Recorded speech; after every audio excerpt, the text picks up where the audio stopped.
I started Ozempic 3 months ago and I've lost 18 pounds, but I feel weaker and kind of soft, even though the scale is going down. My doctor didn't mention anything about exercise. Is this normal? And what should I be doing? Yeah. So I think that's pretty common. If certain things that should be done while taking a GLP-1 are not being done. And I think that GLP-1s are being sold as the solution. Like, this is all you need. This is it. This is the fix. Whereas you and I, Coach, I know that neither of us are against GLP-1s. We view them as they are, though. We view them as a tool. That's all they are. So what GLP-1s do for anybody who is unclear about what they actually do, they don't magically make the fat disappear. They suppress appetite. They slow down gastric emptying. They make you feel full faster. They take away the food noise, in other words. And the result is a significant calorie deficit. Usually without the person on the GLP-1 really having to try very hard, because they just don't have the hunger. They're not thinking about food. They have no desire to eat anywhere near as much as they were. And so the weight loss is 100% real. But now we get more into, okay, well, you're losing weight, and what is that weight that you're actually losing? That's the important part here. And that's where the problem actually starts. Because we know if you are in a calorie deficit, which if you're on a GLP-1 and losing weight, you are in a calorie deficit. But even if you're not on a GLP-1 and you're in a calorie deficit, if you are losing weight without, well, I guess you know this, the title of today's podcast episode, it's strength training for GLP-1 users. So if you're not strength training, you are definitely losing muscle alongside with fat. It's just happening. Right, Coach? And it doesn't matter whether you're on a GLP-1 or not. You lose weight without strength training, you're going to lose muscle. I wanted to take a moment to recognize all the years that you mentioned you have to be in a calorie deficit has now been validated by this 100%. GLP-1. So I'm sure you feel pretty good about that. It's like, okay, one of the many great things about GLP-1s. Yeah. They've proved me right. Yeah. How many people on a GLP-1 are in a deficit and in starvation mode and not making any progress? That many. And for those listening, that's a number 0 I'm holding up with my hand. That's so funny. That's so funny. Starvation mode doesn't exist anymore. We dismantled. GLP-1s have proved it's a complete myth, which is fantastic. So I'm going to put some links to studies in the show notes. But what we're seeing is that in people using GLP-1s who are losing weight, if they're not strength training, up to 40%, maybe even up to 45% in some studies of the weight lost is muscle. I'm going to say that one more time. Up to 40 or maybe even 45% of the weight that you lose on a GLP-1, if you are not strength training, is muscle. You are losing muscle. And if you are feeling soft and maybe skinny fat is maybe another way that we can view this, it's because of the muscle loss. I mean, yeah, you have lost body fat. Yeah. Okay, great. So if you lost 18 pounds, I'm sure that, let's do the math. I'm not going to do math publicly, but let's say 10 or 11 pounds of the 18 is fat, but potentially, 7 or 8 pounds potentially is muscle. But even beyond how you look, because you've lost muscle, your metabolism is going to be slower. So if you get to the point where you want to try coming off of the GLP-1, you're going to need even fewer calories than before to maintain your weight. And yes, anybody who loses weight, even if they maintain muscle, a significant amount of weight, their TDEE, their total daily energy expenditure, is going to drop just purely from weighing less. But it would have been higher had you maintained your muscle. If you lose muscle as well, you get weaker, your strength declines. It reduces bone density. Your energy levels decrease.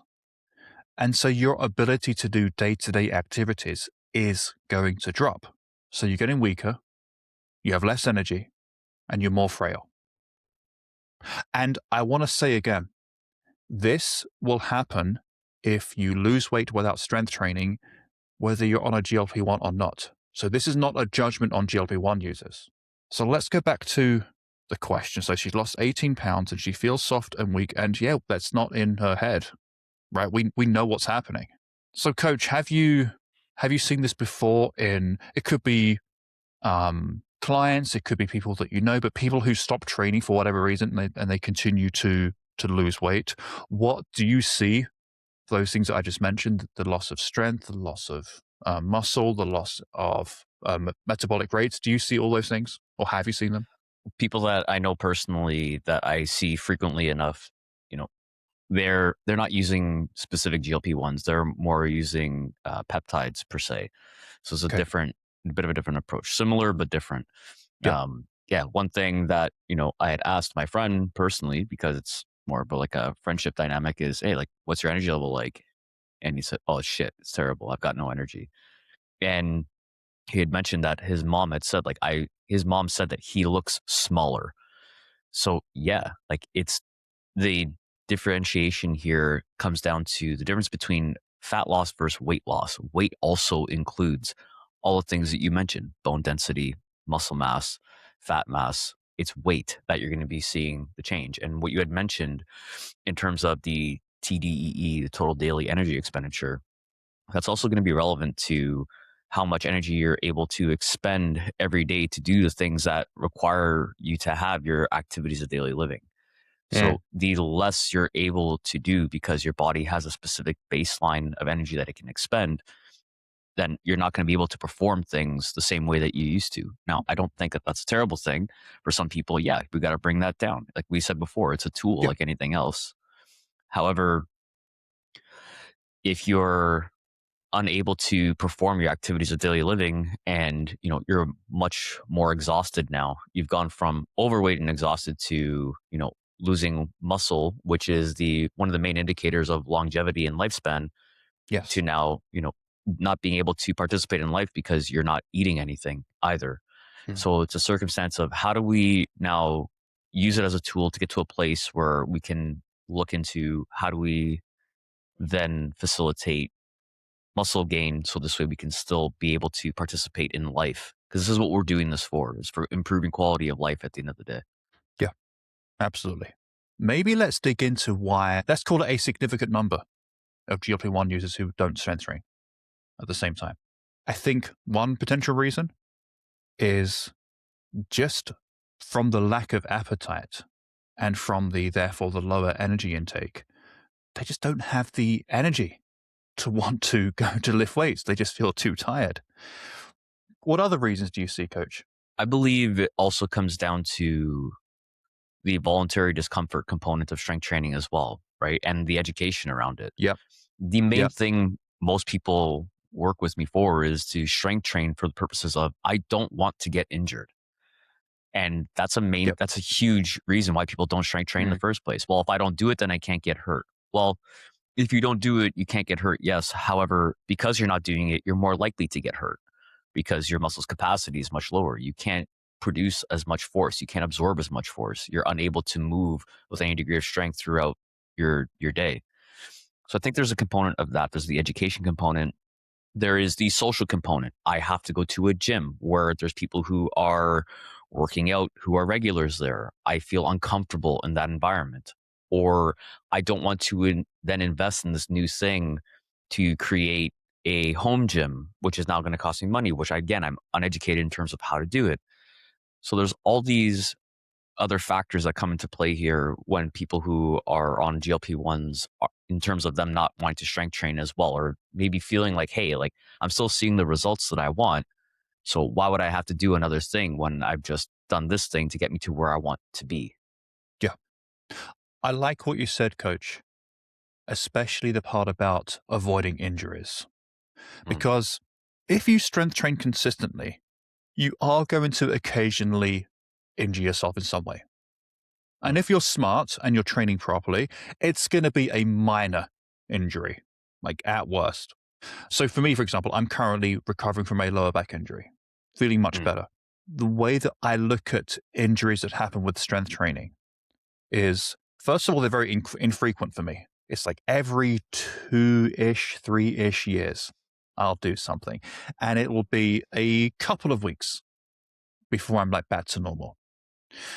To me, that's a fair trade-off, because the way that I look at it is that I'll deal with minor infrequent injuries now and have a much better quality of life in a few decades time.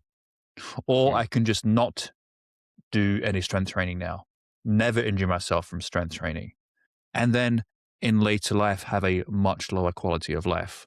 And also, let's be honest, if you're not strength training, those aches and pains will start sometime in your 30s and 40s. Mm. Just from not strength training, from not using your body. Your knee's going to start to hurt, your hip, your back, and it's going to be that chronic low level of discomfort that you're always going to be in. And you're right, there are some people who don't want to do the work. I think that's a minority of people, though. So I think that's just a small amount. I think most people on a GLP-1, I get the impression that a lot of them, they want to do the work, they want to strength train, but they're just not sure how. And there are Mm. these other reasons too, as well. Also, I think a lot of people just don't know that they have to strength train. I think maybe the doctor either didn't focus on it enough or didn't mention it at all. The doctor maybe just didn't say, hey, you know that if you take this, you also have to be strength training. So, for example, you know the Nadolsky brothers, who are both Mm. obesity specialists. They're doctors. They post on Instagram a lot. They are very much pro GLP-1. Okay, they've got a lot of their patients on them. And what they also do is they say, okay, cool. So we're going to get you on this GLP-1. Let's now talk about how we're going to start you to consistently strength train. So they put as much emphasis on the lifestyle part as they do on the medication part. One thing that comes to mind with what you just mentioned, especially when it comes to strength training, there's an author, he's a strength coach, Yuri Vershansky. I'm sure you've heard of Okay. him. Wrote Super Training, Oh, specialized okay, yeah. strength training. Yeah, Yeah. juggernaut in the field, like just known for what he does. He has this phrase that is, "Any idiot can make another idiot tired." So if you're working with someone or following a program that you just randomly got off the internet and it's making you tired and sore all the time, that means that that's either not the right program for you, or you're doing things that aren't meeting you where you're at in terms of your capacity and strength. So this is what ends up translating to things like injury. I'm not referring to yourself like once every 2, Mm. 3 years. Like, dude, I get them too, Yeah. obviously. Yeah, I'm in a perpetual state of recovery from injury. yeah. It doesn't matter. And it's more like a tweak than an injury. It's like I tweaked something, I've got to dial it back for a week or two, and then I can get back to it again. Yeah. And like that's also how you find your edges of what you're able to do. And if you're going to be Yeah. trying to build muscle, you're going to have to work to a degree of fatigue. This is how we increase our capacity and stress and our resiliency as well. So it's also recognizing, okay, if I don't know how to, like, Dan, I don't know how to do my taxes. That's why I hire someone to do my taxes. Exactly. Like getting insight from someone who knows what they're doing they're going to create something for you that I know this might sound really novel and kind of strange, but you might actually enjoy it. Like, wow, I finished that workout and it feels fucking great. Yeah. Yeah. Like if you listen to this and thinking, oh, I don't like strength training, and your only experience of strength training isn't actually strength training, it's maybe some kind of class at your local gym, some kind of group fitness thing. That ain't strength training. Yeah. Or it's like that PTSD of like your gym teacher from, elementary or high school just, hammering you into the ground because you were late and now you got to do 5,000 burpees. Like that's also Yep. not strength training. Like it's Yeah. creating a positive association with movement and being able to feel like, okay, I have this degree of independence. I Yeah. have this strength to perform whatever I have to perform throughout my day without depending on someone. Yeah. Totally. And honestly, I mean, to go back to about the doctor just not adequately informing you, I mean, at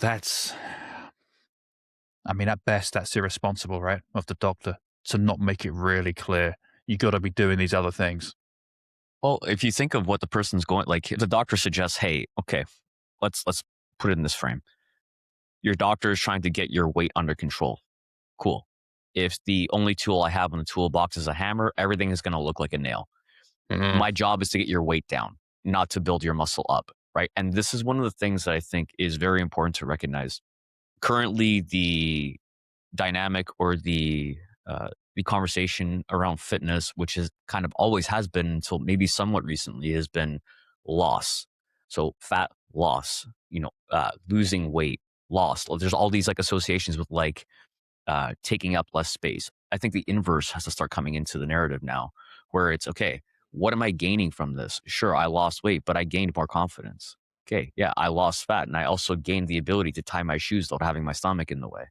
So looking at it from a different lens, right? And I think with that, if you have your doctor who's very muscle focused, it would be okay, listen, as much as we're on this now to help you get a couple of wins on the board, feeling like you're making some momentum, let's start to talk about the conversation, how we integrate things like more steps, strength training, healthier lifestyle habits, all things Yeah, that we work on with our clients. absolutely. Yeah. Hey, quick break. This podcast is free. It has no sponsors, and I want to keep it that way. So if you're a woman over 40 and you know what to do, but you just aren't doing it, tap the link in the show notes, which is rosentrain.com/coaching, and book a complimentary 15-minute strategy call with me. Now, back to it. And let's be clear on a couple of things. So, first of all, if anybody listening has been on a GLP-1, losing weight, and is suddenly really worried that they have lost muscle, I've got really good news. Rebuilding muscle is way quicker and way easier than building new muscle for the first time. Hmm. Okay. So don't worry. All you have to do is to start strength training. And we're going to talk in a little bit about specifically what that can look like. Okay. And also have a look at the show notes. I've got a little surprise for you in there as well. And the second thing I wanted to say is that it's completely fine if, under the supervision of your doctor, you spend the first few weeks, the first couple of months maybe, purely on the GLP-1, focusing on nutrition and losing weight, and then start to strength train. You don't have to try to do everything all at once. That can feel overwhelming. But I wouldn't wait much longer than a couple of months, especially if you're losing weight pretty quickly and you're seeing pretty quick results. It needs to happen at some point sooner rather than later, but it doesn't have to be immediate. Does that make sense to you, coach? Yeah, that totally makes sense. I think the longer you like, the longer that you wait to start to work on building muscle, it's again, you mentioned you can rebuild that. And it's not even that you're rebuilding it. The muscle cells already exist there. It's a circumstance of just reconnecting with them from a neurological perspective Yeah. that would translate to you being able to like we call these newbie gains. So Mm, if it's your first time in the gym, you're gonna have all these gains initially because you're just really dialing in your nervous system's ability to connect with your hardware, your muscle. That muscle is already there. So you'll see great really big increases in terms of the amount of weight that you can move, number of repetitions you can do with a particular weight initially because it's all new. At some point, that newness starts to slow down. And it's the same with your GLP-1. You'll notice, hey, first few weeks, great, down 2, 3 pounds, right? And then it's like 2 pounds, then 1 pound, then half a pound. So this is what we have to keep in mind is that it's a progression predicated on a series of percentages. So you'll see as time goes on, that percentage will be lower because you have less body fat to lose over time. So I think this can also run into a long-term challenge for people as well, where they'll start to feel discouraged, even with something like a GLP-1. They'll recognize, hey, I'm only down a pound this week. I was losing 3, 4 pounds initially. It's like, no, but you're still seeing a pound of fat loss or weight loss rather in mm, this circumstance. yeah, So it's how do we make sure that we still keep in perspective that there's a percentage that you're losing over time. It's not just the total number. We have to look at it from a bit of a different lens here too. totally. Let's talk about protein because protein is another important thing to be focusing on when you're on a GLP-1. Not for hunger management, obviously, which is one of the reasons why we have our clients who are not on GLP-1s Mm. increase their protein intake. It helps them deal with the hunger that can happen in a calorie deficit. But with the people on a GLP-1 and therefore not experiencing that much hunger, the protein is there as a backup to the strength training to prevent muscle loss, right? So if you're eating less of everything, it's almost always, right? You're eating less protein too. When protein is low and the deficits that you're in is pretty big, yeah, you're going to lose muscle. It's going to burn it for fuel. Your body, rather, is going to burn muscle for fuel. And the goal that we give people, again, whether they're on a GLP-1 or not, is somewhere around zero point 0.7 to 1 gram of protein per pound of their target weight. Okay. Um, so if your goal is 150 pounds, 150 multiplied by 0.7 is 105. 150 multiplied by 1 is 150. So between 105 and 150 grams of protein per day. And I would even argue that protein is more important while losing weight than it is for maintenance or building muscle. For those two specific reasons. Again, for non-GLP-1 users, for hunger, for both GLP-1 users and non-users, maintaining that muscle. But the problem, of course, is that when you're on a GLP-1, your hunger's down. And so you just don't want to eat that much protein. And so one of the strategies that I like to help clients on a GLP-1 with is we very simply, when they're eating a meal, just eat the protein first. Eat the protein first. And then if there's stuff left, okay, cool. At least you're not leaving the protein.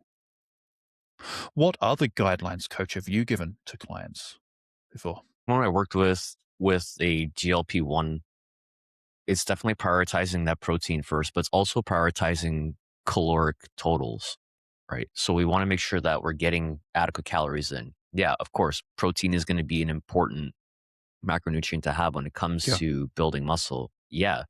Along with that, because like what we mentioned for our clients is like, okay, first two numbers we're going to prioritize are calorie totals and protein totals. Yeah. Okay. Yeah.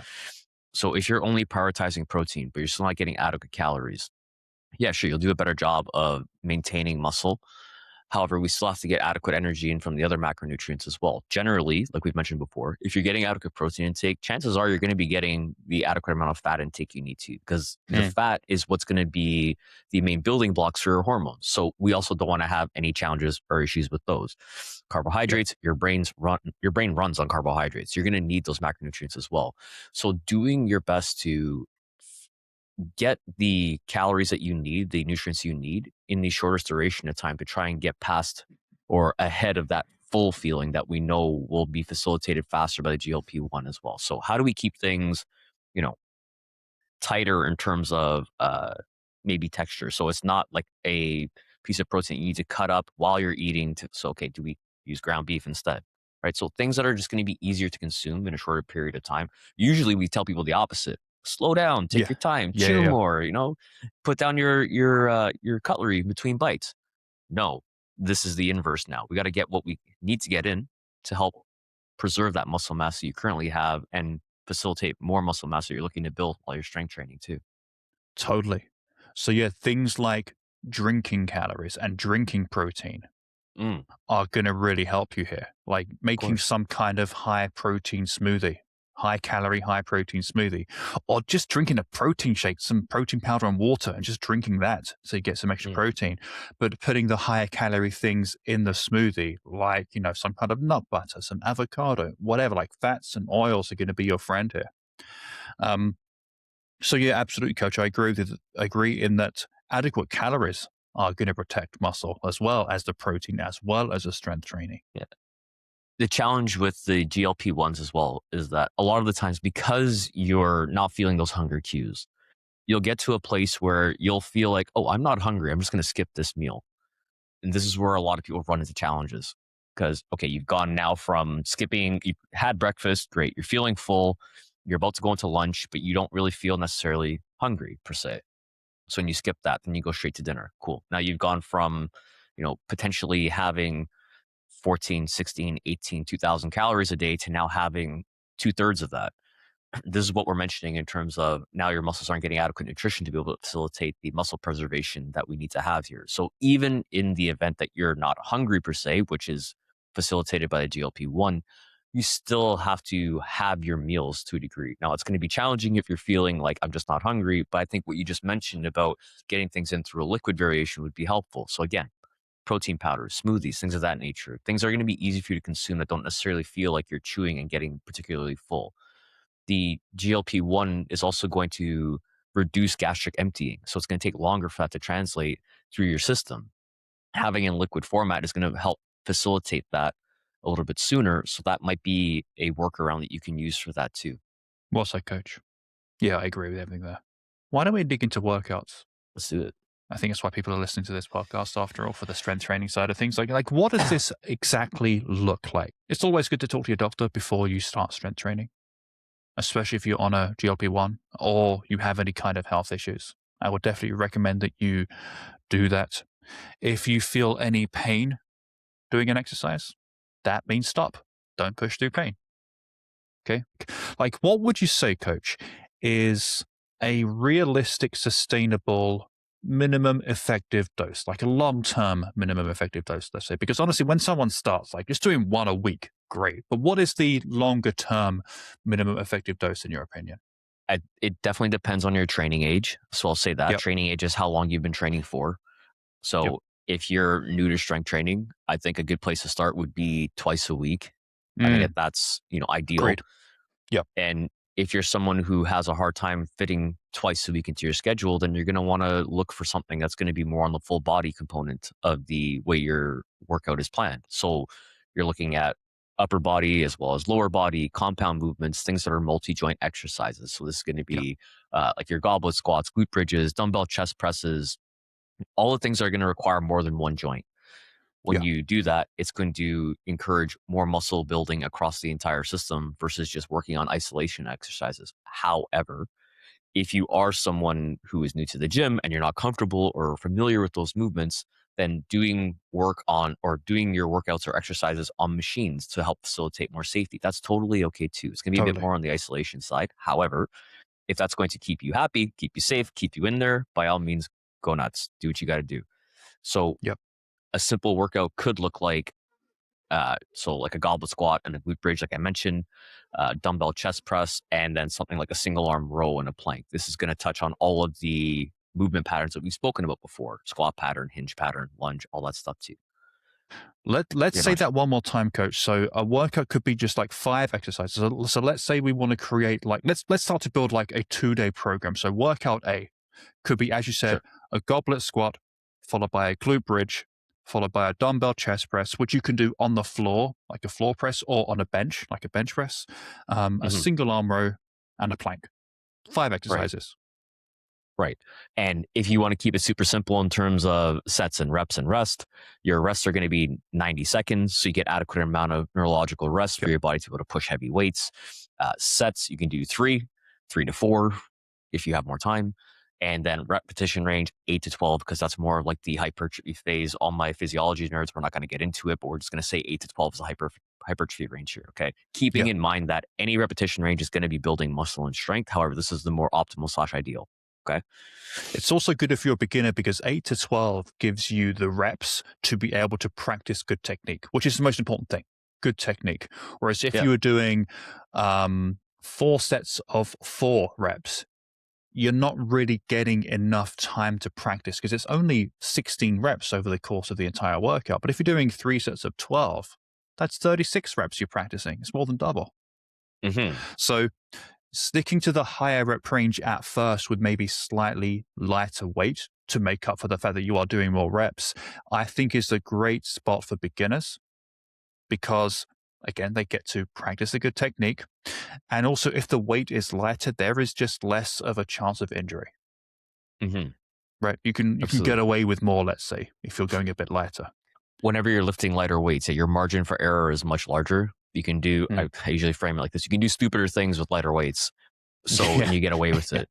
So Yeah. keep in mind that as you start to lift heavier stuff, it might not only just feel more challenging, but it's going to also start to expose where there might be some limitation in terms of your form.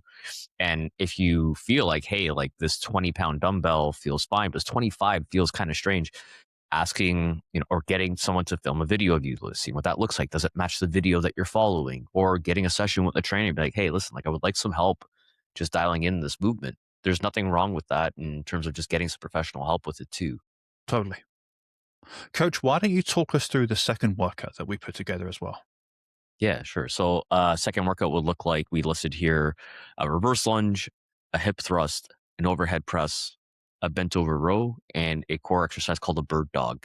Yeah. So good. This is all in the show notes, by the way. So if Hmm. anybody wants more details of this, just go to the show notes. Yeah.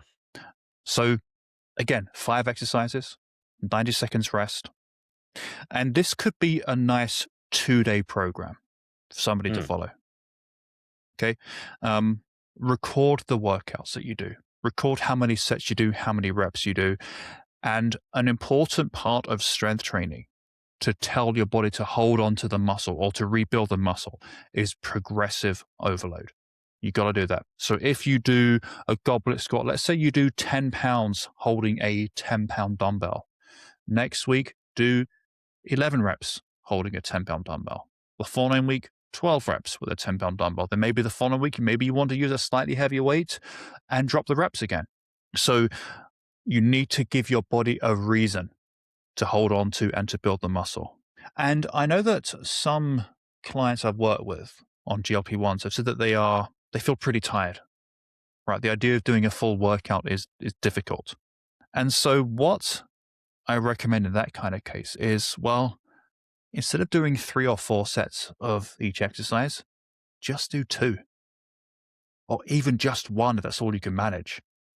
Because doing something is going to get the ball rolling. It's going to start the process of giving you more energy, more strength. So even if you only do 1 set of each exercise, cool. Okay. That's not a problem. In fact, maybe in week 1, maybe that's all you do. After you do your warm-up, which I'm going to talk about in the show notes, you just do 1 set of each exercise. And it may be a 7-minute workout. And it may feel like a 3 out of 10 level of it may feel like a 3 out of 10 level of difficulty. And that's fine. It's week 1. You'll build it up over time. What was it? Oh, there's something about Mary. 7-minute abs. Do you remember this? Oh, yeah. Okay. Yeah, nice. So we're creating the GLP version of this, I suppose.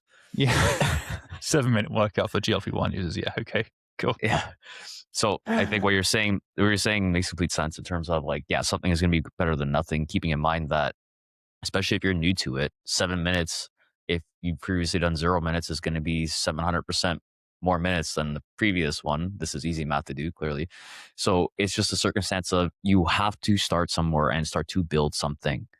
And even in doing a 7-minute workout 3 times a week, you do 21 minutes across the week. That's going to be 20 minutes more than you've done the previous week. Even with such a small dose like that, you're going to notice that the activities of daily living that you perform, whatever that is for you, bending over to pick something up, carrying groceries, whatever that is, it's going to be to a degree easier because you're exposing your body to a higher stimulus of strength that it needs to perform that activity, translating to you having more capacity to do the things that are not as heavy or intense. Yeah. Well said, coach. So so those are 2 example workouts. One thing I was going to say when it comes to effort in your workout, when it comes to effort in your workouts, there's like a phrase that I've kind of come up with over time, which is push yourself, pace yourself. It should feel challenging yet possible, but don't sell yourself short. I like that. It's a good way of looking at it. Yeah. And so that's all you really need. A couple of workouts like this. You'll build up the intensity over time. And the good thing about the way that we've just laid out those workouts, it covers all muscle groups. They're full body workouts. It covers the human movement patterns that we all do. Like we've got a hinge pattern with the hip thrust of the glute bridge. We've got a knee dominant squat or lunge. We have an upper body push with the chest press and the overhead press. We have an upper body pull with a single arm row or the bends over row. And we have something for core in each exercise in each workout too, the plank and the bird dog. So we cover everything. And yeah, you could add in things at some point like a bicep curl or a calf raise or a tricep extension. But those muscle groups are somewhat hit to a certain extent in those other exercises that we've gone into. And yeah, we can go into isolation stuff like that, like the biceps, the triceps, the calves at some point in the future. But I think for now, it makes more sense to focus on like, here are the basics. Here's the bare minimum. Here's the minimum effective dose that you need. Let's not overcomplicate this with other things yet. So I don't know about you, coach, but I think that GLP-1s are a net positive. That's my general view of them. And they're a tool. They are not the solution. I also think that if you're not careful with how you use them, if you don't strength train, if you don't change how you eat and eat more protein, etc., you're kind of kicking your problem down the road a little bit. So yes, maybe in the short term, you won't suffer as much with certain things, like weight, for example, but not strength training, losing muscle, losing bone density. You're going to suffer in another way later on down the line. And it could happen even sooner rather than later, right? So make sure that you're not just switching one problem for another. Yeah. And, the medications, aside from people who use them for diabetes, but let's say people who use them purely for the weight loss side of things, they only deal with one thing. They deal with appetite. That's what they fix, which makes it easier to stay in a calorie deficit. But they don't solve the muscle issue. They don't get you to train. They don't help you get more protein. There needs to be some kind of plan in place if you want to consider getting off them at some point. Now, some people might need to be on them forever, in the way that people with high blood pressure, like genetically high blood pressure, just have to be on blood pressure medicine forever. The same way that diabetics have to be on insulin forever. Okay. There's no shame in having to be on it forever for medical reasons. But if you want to give yourself the best chance of being able to come off them, the strength training has to be in place. The protein still has to be in place. And something else that you touched on earlier on, Coach, the steps. Getting your 7 to 10,000 steps as well has to be in place too, for weight maintenance, for general health too. And I'm starting to believe, Coach, that coaching is arguably more important if you're on a GLP-1. What do you think? With you. Yeah, I would agree with you. Like GLP-1s address a symptom, right? And the symptom is hunger, right? So that symptom's being taken care of. Cool. And they do it really fucking effectively, right? Yeah, for sure. And that's all good and well. I think every solution to a problem is also going to start to cause other problems, like we mentioned earlier. Yep. Okay. So now that you've taken this part of the equation out of the equation, where you no longer need to worry about, I'm always hungry, I can't get my eating under control, you've now created this space, right? We know that when it comes to behavior change, there's no such thing as getting rid of a habit. A habit just gets replaced with something else. Okay. So now that you're not spending time, rustling through the fridge at night, or, eating throughout the day sporadically, or stopping in places at the drive-through to be able to pick up food, what are you now doing with that extra time? So how do we insert habits that are going to facilitate you not only maintaining your strength, but building muscle, like we've been mentioning this entire episode? So that might mean, okay, if I am going to have more time, then that means I'll get more steps, or I'll look to get a easy workout in, or in between calls, what I would normally snack, I'm instead going to do some body weight squats, or I'm going to do some reverse lunges, something that's going to facilitate you holding the line in terms of the amount of muscle mass that you currently have, finding ways to integrate more muscle focused training into your life on a daily basis. Absolutely. Yeah. I just think you have a much smaller margin for error if you're on a GLP-1 too. Right. So yeah, the person who asked the question about, feeling softer and feeling weaker after losing weight on a GLP-1, yeah, that's not in her head. That's not a mystery. We know exactly why this happened. But as you're hearing from this episode, it's fixable. And you can start literally right now. Do some bodyweight squats or some bodyweight reverse lunges right now. There's no reason why you can't do that. And so I've put together a completely free strength training guide for GLP-1 users. It's coming at the end of June. It's going to have a program. It's going to have instructional videos. It's going to have basically everything that you need. There's going to be a guide to nutrition as well. So I'm going to be dropping the link in the show notes to this episode once it's done. So if you're listening to this in July, the link should be in there for the free guide. If you're listening to it in June, be patient. Follow me on Instagram. I'm going to announce on my story, on a feed post when it's ready. If you're on my newsletter, I'll be sending it out there as well. But in the meantime, I've got 2 sample workouts in the show notes for you to have a look at. You can get started with them right now. And if you have any questions, leave a comment on whatever platform you're listening on. We'll get back to you, or we'll answer it on a future episode. And we'll see you next week. Thanks, Coach, for today. Thanks for listening, everybody.